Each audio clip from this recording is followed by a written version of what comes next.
বাবাজিরা আমার গভীর মনোযোগ। সুফি ফতে আলী ওয়াইসি রাহমাতুল্লাহ আলাইহি হুজুরের নাম বলা হতো রসুলে নোমা পীর। রসুলে নোমা পীর কাকে বলে? যদি কোনো মানুষ সুফি ফতে আলী ওয়াইসি হুজুরের কাছে হাতে হাত দিয়ে বায়াত হতেন, আল্লাহর ওলি সুফি ফতে আলী ওয়াইসি রাহমাতুল্লাহ আলাইহি জায়গায় বসে মুরাকাবায় বসে আমার হাবিবুল্লাহ নবী মুহাম্মদুর রাসূলুল্লাহ সাল্লাল্লাহু তাআলা আলাইহি ওয়াসাল্লামের সঙ্গে সঙ্গে সঙ্গে জিয়ারত করিয়ে দিতেন। বলুন না সুবহানাল্লাহ। বাবাজিরা আমার, সুফি ফতে আলী ওয়াইসি কেমন, তার জীবনীটা খুলে দেখুন বাবাজিরা আমার।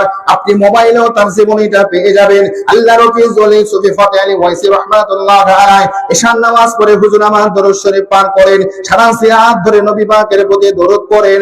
আমার হাবিবুল্লাহ নবী আপনি আমাকে দেখা দেন, নবী আপনি আমাকে দেখা দেন। নবীর পাগল ছিলেন সুফি ফতে আলী ওয়াইসি হুজুর।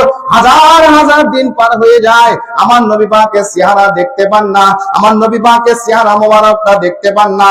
হঠাৎ করে সুফি ফতে আলী ওয়াইসি রাহমাতুল্লাহ আলাইহি হুজুর আমার একদম আত্মহারা হয়ে গেলেন, পাগল হয়ে গেলেন। নিজের জীবনটা আর রাখবো না, যে জীবনে আমার নবীকে দেখতে পাইনি, যে জীবনে আমার নবীকে দেখার সুযোগ হয়নি, ওই জীবন ফতে আলী রাখবে না। হুজুর আমার জীবনটাকে শেষ করে দেওয়ার জন্য দৌড়ে ছুটে গেলেন সাগরের নদীতে ঝাঁপ দেওয়ার সময়। সাগরের কাছে যখন চলে গেছেন, নদীর কাছাকাছি হুজুর যখন চলে গেছেন, পানির মধ্যে ঝাঁপ দেবেন, এমন সময় দেখতে পাচ্ছেন পানির উপর আপনার আমার নবী, দিন দুনিয়ার বাদশা নবী মুহাম্মদ রাসূলুল্লাহ সাল্লাল্লাহু আলাইহি ওয়াসাল্লাম হুজুর আমার দাঁড়িয়ে রয়েছে।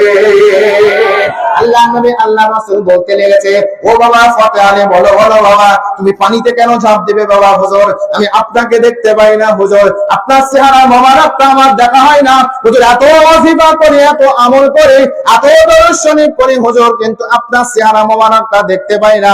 হুজুর আপনার চেহারা দেখার জন্য পাগল হয়েছে। আমার নবী জানিয়ে দিলেন, বাবা ফতে আলী, আমার চেহারাটা তো দেখে নিলে যাও, আর তোমাকে জীবন দিতে হবে না, আমি নবী তোমাকে দেখা দিলাম।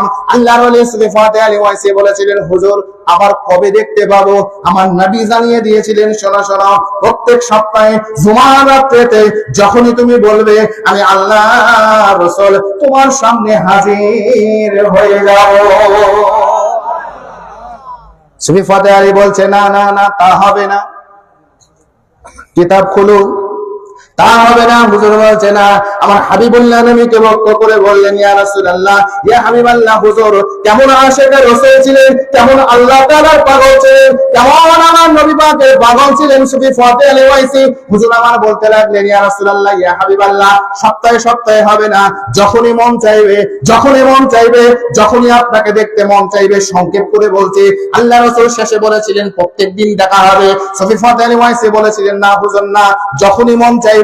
আমি সুফি ফতে আলী যখন চোখটা বন্ধ করব, আপনি নবী যেন আপনাকে আমার সামনে আমি হাজির দেখতে পাই। আপনার মনে হবে কথাটা বানোয়ার, খুলে দেখুন আল ইমাম শারানি রহমাতুল্লাহ আলাইহি, তাবকাতে শারানি খুলে দেখুন, শাহ শাযলি রহমাতুল্লাহ আলাইহি হুজুর আমার সারা দুনিয়ার জগতের মানুষকে লক্ষ্য করে বলছেন, দুনিয়ার মানুষ শোনো শোনো, এক মুহূর্ত যদি আমি আল্লাহ রাসূলকে দেখতে না পাই, এক মুহূর্ত যদি নবী পাকের চেহারা মোবারক আমি না দেখতে পাই, আমি নিজেকে মুসলমান মনে করি না, আমি নিজেকে ঈমানদার মনে করি না। কিতাব খুলে দেখুন, আল্লাহর ওলি, আল্লাহর পীর মাশায়েখ হযরত আবুল আব্বাস মারসি রাহমাতুল্লাহ আলাইহি তিনিও জানিয়ে দিয়েছেন, দুনিয়ার মানুষ শুনে রেখে দাও, একটা মুহূর্ত যদি নবী মুহাম্মদ রাসূলুল্লাহর চেহারা মোবারকটা না দেখতে পারে, আমরা নিজেদেরকে ঈমানদার মনে করি না। কি জীবন তৈরি করেছিলেন তারা, কি নামাজ পড়েছেন তারা, কত রাকাত বেশি পড়েছেন। আপনিও মানুষ, তিনিও মানুষ, আমিও মানুষ, তারাও মানুষ। কিতাব খুলে দেখুন, সুফি ফতে আলী ওয়াইসি রাহমাতুল্লাহ আলাইহি হুজুরের দরবারে 60 থেকে 70 জন মানুষ হুজুরের দরবারে এসে হাজির হয়ে গেল। হাজির হয়ে বলতে লাগলেন, ও আল্লাহ পাকের ওলি বান্দা সুফি ফতে আলী ওয়াইসি রাহমাতুল্লাহ আলাইহি, হুজুর আপনি নাকি রাসূলুল্লাহ নবী মুহাম্মদুর রাসূলুল্লাহ সাল্লাল্লাহু তাআলা আলাইহি ওয়াসাল্লামকে দাঁড়িয়ে দাঁড়িয়ে সালাম দেন? প্রশ্ন করেছে। 60 থেকে 70 জন আলেম সুফি ফতে আলী ওয়াইসির কাছে এসেছে। বেজার হচ্ছেন বাবা? শোনেন, দেখবেন আমাদের সমাজে মিলাদ কিয়াম নিয়ে আমাদের মাঝে বাড়াবাড়ি আছে না নাই? কেউ বলে করো, না করলে মারো, আর কেউ বলছে যে করছে তাকে আটকা। আর আমরা এমন এক সিলসিলার মানুষ, আমাদের মূল আকাবির যিনি তিনি বলে গেছেন, মিলাদ কিয়াম মুস্তাহসান, জায়েজ, সওয়াবের কাজ, করলে সওয়াব, না করলে গুনাহ নাই। আমার পীর মুর্শিদ আকাবিররা করে গেছেন, আমি সওয়াব পাওয়ার আশায় আমিও করি। রাসূলুল্লাহকে হাজের নাজের জেনে করি না। মুজাদ্দিদে জামানের ওসিয়ত খুলুন, পেয়ে যাবে। আমরা না জেনে কথা বলি। সুফি ফাতেহ আলী ওয়াইসি হুজুরকে যখন বলা হলো, হুজুর আপনি নাকি রাসূলুল্লাহকে দাঁড়িয়ে সালাম দেন? হ্যাঁ বাবা দেই তো। আপনি দলিল কোথায় পেয়েছেন? ও বাবা বুখারী শরীফে পেয়েছি। ভালো করে শুনবেন কথাটা, বাবা বুখারী শরীফে পেয়েছি। হুজুর কি আবল তাবল কথা বলছেন, বুখারী শরীফে কিয়ামের দলিল আছে, মিলাদের কিয়ামের দলিল আছে বুখারী শরীফে? হ্যাঁ বাবা আছে। হুজুর কোন পৃষ্ঠায় আছে বলেন তো? রাগ হবে না? কত পৃষ্ঠাতে আছে বলেন? সুফি ফাতেহ আলী ওয়াইসি বলছেন, বাবা যে পৃষ্ঠাটা খুলবে সেই পৃষ্ঠাতেই আমার নবী পাকের প্রতি দাঁড়িয়ে সালাম দেওয়ার দলিল পেয়ে যাবে। আলেম ওলামাগণ অবাক হয়ে গেছে, যেটা কেমন কথা হলো? তো খুঁজে যে পৃষ্ঠা খুলবো, হ্যাঁ খোলো।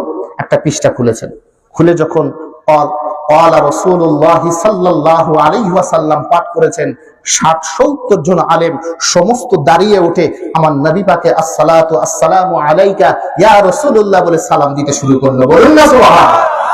সুফি ফাতেহ আলী ওয়াইসি বলছেন, বাবা দাঁড়ালে কেন? দাঁড়ালে কেন? হুজুর দাঁড়াবো কি করে? যখনই নবী পাকের নাম করেছি, আমরা দেখতে পাচ্ছি স্বয়ং হাবিবুল্লাহ নবী মুহাম্মদুর রাসূলুল্লাহ সাল্লাল্লাহু আলাইহি ওয়াসাল্লাম এই মাজলিসটাতে এসে হাজির হয়ে গেছে। এখন দুনিয়ার মধ্যে কোনো বেয়াদব মানুষ থাকবে বাবা? এই কথা যখন বললেন, তখন হুজুর বললেন, বাবা আমি নবী পাককে যখন সালাম দেই, আমি তখন নবী পাককে দেখতে পাই। এর মানে এমনটা মনে করবেন না যে আমরাও দেখতে পাই, এটা নয়। এটা তিনি বলেছেন, আমরা হাজির নাজির মনে করে দাঁড়িয়ে সালাম দেই না। সেই সুফি আলী ফাতেহ আলী ওয়াইসি হুজুর এমন আল্লাহ পাকের ওলি ছিলেন, জায়গায় বসে মানুষকে তিনি রাসূলুল্লাহর সঙ্গে দিদার করিয়ে দিতেন। তার কয়জন খলিফার কথা বলেছিলাম? 3 জনের নাম স্মরণ রাখতে বলেছিলাম। একজনের নাম ফুরফুরার পীর আবু বকর সিদ্দিকী, আর একজন ফুরফুরার গোলাম সালমান সিদ্দিকী, আর একজন সৈয়দ ওয়াজেদ আলী মেহেদি বাগী রহমাতুল্লাহ আলাইহি। 3 জন হুজুরের নাম বলেছিলাম। এই 3 জন হুজুরের মধ্যে আমি যতখানি কথা ধরেছি শেষ করতে পারবো না, আপনাদের কষ্ট হবে।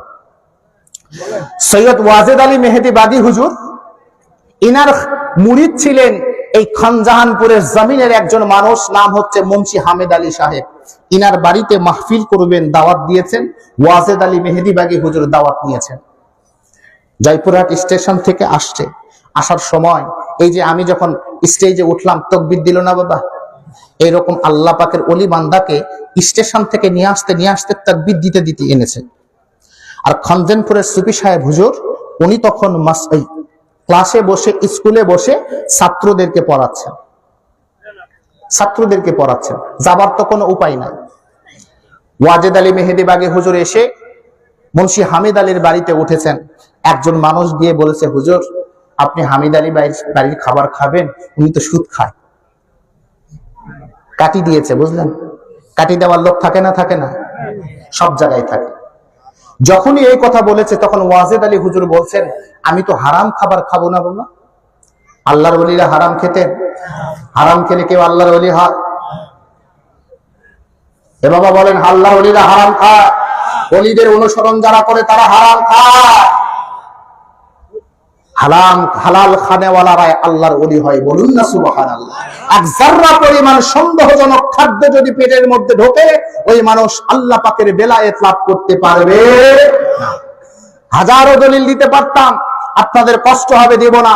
শুধু মনে রাখবেন, আল্লাহ পাকের মাহবুব বান্দারা হালাল রুজি তো দূরের কথা, পরের কথা, সন্দেহজনক খাদ্য পরিত্যাগ না করা পর্যন্ত কেউ আল্লাহর ওলি হতে পারে না। বলুন না সুবহানাল্লাহ।